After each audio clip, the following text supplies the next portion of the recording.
Dans cette vidéo, vous allez découvrir une formule d'Einstein pour avoir de l'énergie.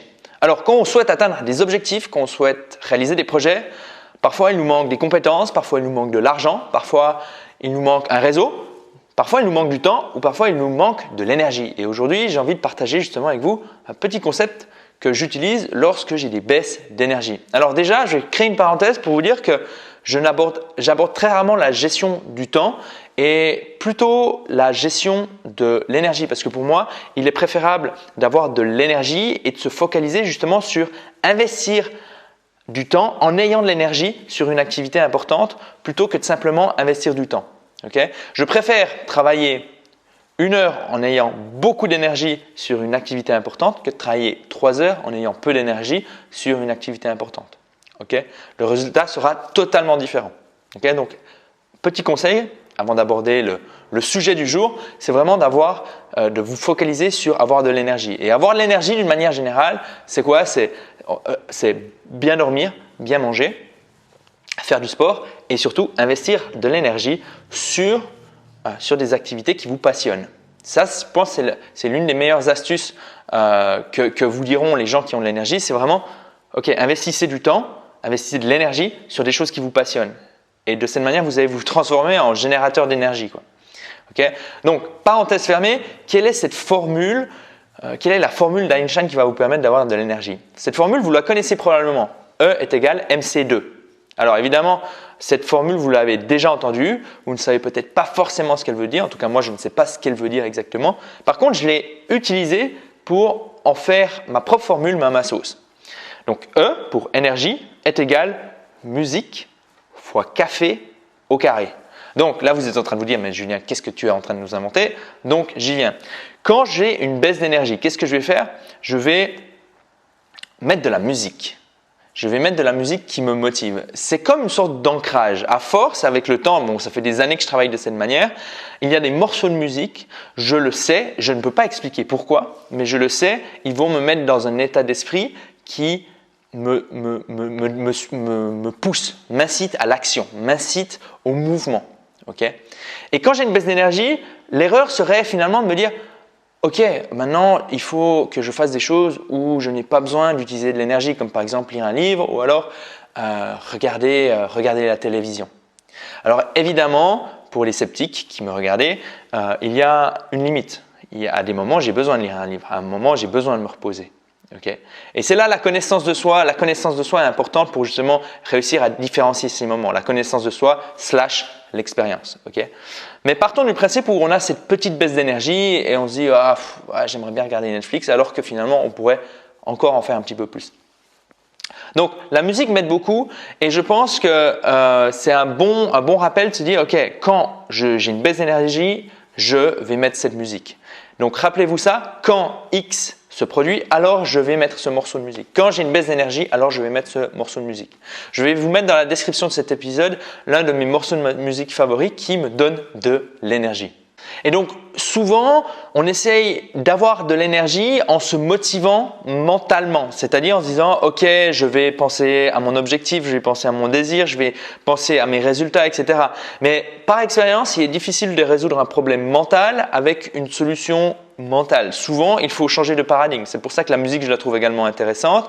Donc, si on a une baisse d'énergie, plutôt que de vouloir se dire « Ok, il faut que je me motive, il faut que je visualise, etc. » Je vais simplement me dire « Ok, je vais mettre un morceau de musique ou alors je change complètement, je vais faire du sport. » Ce qui paraît complètement paradoxal, mais qui fonctionne extrêmement bien dans mon cas. Là encore, trouvez ce qui fonctionne pour vous. Mais j'ai rarement réussi à retrouver de l'énergie en réfléchissant et en me disant « Ok, il faut que j'ai de l'énergie. » Okay? Souvent, je dois changer totalement d'activité. Et le deuxième élément, c'est le café. Donc le café, c'est une drogue. Okay? Le café, c'est une drogue. Je suis un grand buveur de café. J'ai d'ailleurs écrit un article plutôt détaillé sur les effets du café. Donc les effets du café sur votre productivité qui se trouve dans la description de cet épisode pour ceux qui veulent aller beaucoup plus loin. En gros, le café fonctionne comment? Le café va être perçu par votre cerveau comme un danger. Donc le cerveau, il va il va créer ce qu'on appelle des capteurs d'adénosine. Et donc en fait, plus vous allez boire du café, plus il va créer de capteurs. Et c'est pour cette raison qu'au début, une tasse de café, si vous n'avez pas l'habitude de boire du café, va vous donner beaucoup d'énergie. Et qu'avec le temps qui passe, eh bien, finalement, plus vous buvez du café, plus votre cerveau va lutter contre le café en créant de nouveaux capteurs d'adénosine. Et donc au bout d'un moment, il vous faudra 2 tasses, puis 3 tasses, puis 4 tasses pour avoir les mêmes effets du café. Et au bout d'un moment, vous n'arriverez pas à commencer votre journée sans avoir bu 2 tasses de café. Donc il faut faire très attention avec le café. J'ai eu justement dans l'article que je cite, il y a un témoignage où le type a arrêté le café et il en chie quoi. Il a vraiment pas mal de problèmes à arrêter le café. Moi j'ai essayé d'arrêter le café, c'est pas évident. Donc c'est là qu'on voit que c'est une drogue. Maintenant, comment utiliser le café à votre avantage?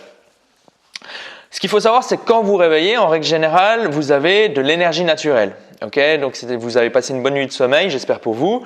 Vous avez de l'énergie naturelle et donc l'idée c'est de ne pas boire votre café tout de suite et simplement attendre que cette courbe finalement redescende. Elle redescend aux alentours des 10-11 heures si vous êtes réveillé entre 6 et 8 heures. À peu près. Okay, chacun est différent mais c'est un ordre d'idée.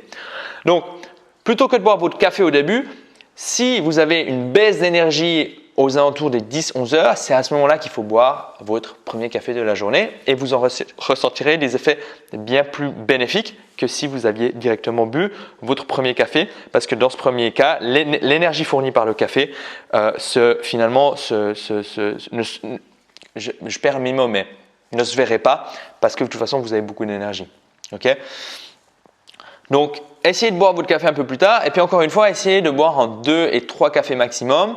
Et petit conseil, si vous pouvez boire par exemple 2-3 cafés maximum un jour, puis le jour d'après 0 café, et le jour d'après 1 café, et le jour d'après 0 café, et le jour d'après 3 cafés, alors finalement, vous allez lutter contre la création de récepteurs d'adénosine, qui est un processus naturel qui est fait par votre cerveau. Vous n'avez pas besoin de vous dire il faut que je crée des processus d'adénosine, des récepteurs d'adénosine. Et donc de cette manière, vous allez être moins résistant au café et donc vous aurez plus d'énergie quand vous boirez du café. Donc E égale MC2, donc énergie est égale musique fois café au carré, donc 2 cafés maximum par jour. Et de cette manière, vous allez réussir à conserver les effets de cette drogue qui est probablement l'une des drogues les plus consommées sur la planète.